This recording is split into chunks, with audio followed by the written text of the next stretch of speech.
Então, pessoal, vamos falar um pouco aqui sobre as fases do ciclo cardíaco. Lembrando que estou utilizando o material do Estratégia Med, beleza?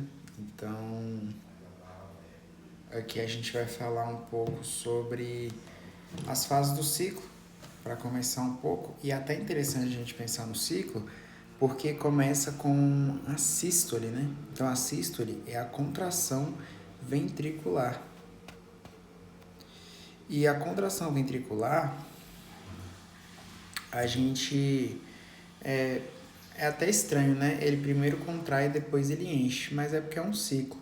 Mas devido a isso, primeiro contrair e depois encher, até um colega meu me falou hoje, que eu tinha, de certa forma, falado errado, que ele falou que a B4 é pré-sistólica, e de fato é pré-sistólica e não pré-diastólica. Por quê? Porque B1 seria a fase de sístole, beleza? E B2 seria na fase de diástole. Mas aí a gente vai ter, né, o fechamento das válvulas. A válvula mitral e tricúspide em B1 e o fechamento das válvulas aórtica e pulmonar em B2. Então fala assim, a sístole ventricular ocorre em 3 etapas: contrações volumétrica, ejeção rápida, ejeção lenta. Veja o que acontece em cada uma delas. Vale dizer, pessoal, que eu tenho um cupom nessa plataforma e meu cupom se chama TMEDUNB, beleza? Então você vai adquirir aí 10% de desconto se você usar meu cupom, então por favor use. Na fase final do seu enchimento, o ventrículo esquerdo fica em seu volume máximo e a pressão dentro dele começa a aumentar um nível suficiente para vencer a pressão atrial e, consequentemente, fechar as válvulas atrioventriculares, o que gera a primeira bolha cardíaca, B1. Nesse momento, inicia-se a fase sistólica, como eu havia falado. Porém, as válvulas semilunares, aórtica e pulmonar, permanecem fechadas até que a pressão do ventrículo supere a pressão da raiz dos vasos, da base, aorta e artéria pulmonar. Então, a gente tem que a base do coração está em cima e o ápice está embaixo. Por isso que ele fala que os vasos da base são a aorta e a pulmonar. Portanto, nessa primeira fase, ocorre o início da contração ventricular sem ejeção do sangue, ou seja, uma contração sem alteração do seu volume, isovolumétrica, que dura aproximadamente 40 milissegundos. Como o ventrículo possui uma pressão intracavitária maior, ele empurra a válvula AV, que é a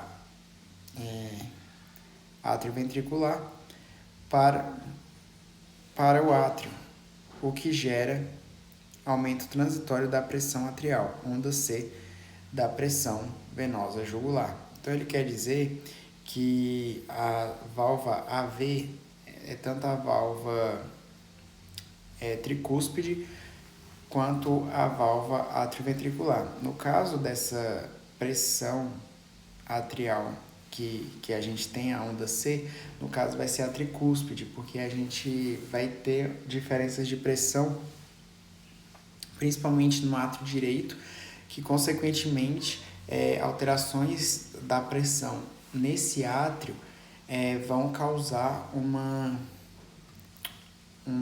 repercussão na veia jugular, que a veia jugular vai desembocar justamente na veia cava superior, e a veia cava superior vai para o átrio direito.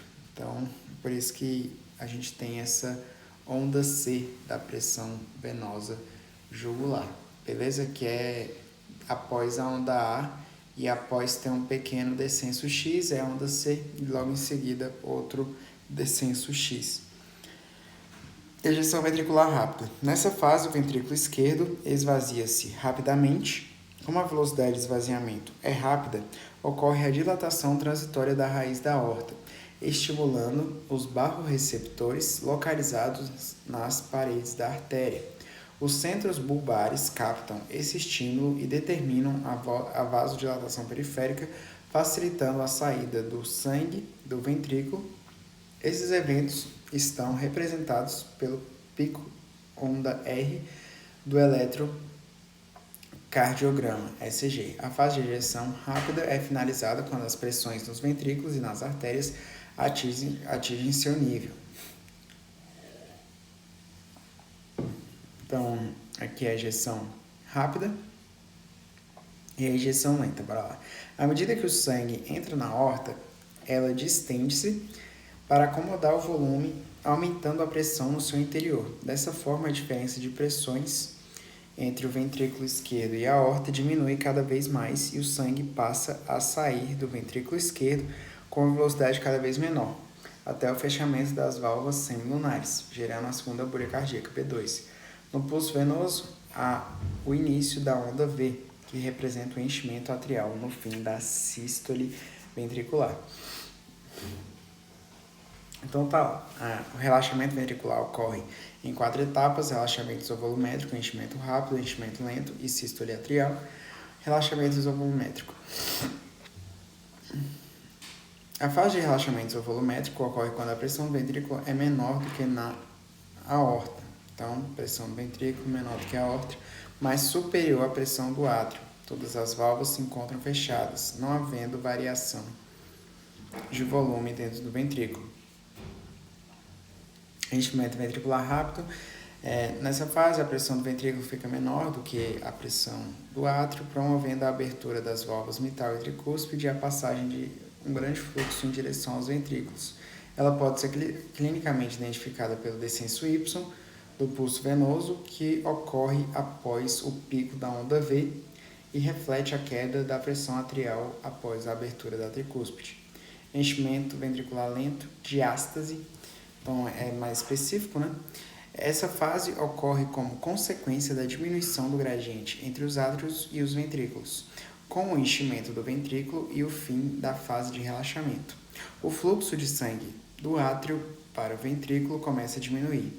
As válvulas AV tendem a fechar passivamente. É o período de perfusão miocárdica pelas coronárias. Então, isso aqui é importante, né? A perfusão das coronárias. Então, em que momento é? No enchimento ventricular lento, diástase, beleza? Então, perfusão miocárdica pelas coronárias. Contração atrial, no final da sístole ocorre a contração atrial, dando um impulso ao fluxo sanguíneo para os ventrículos. As válvulas AV abrem-se, permitindo a passagem de sangue para os ventrículos. Nesse momento, a pressão do átrio aumenta, gerando a onda A no pulso venoso. O volume de sangue transmitido nessa fase corresponde a 20% do enchimento do volume normal. Então, aqui a gente tem a onda P do complexo não, né? A onda P do SG, a gente tem o complexo QRS, a onda T e volta para a onda P aqui.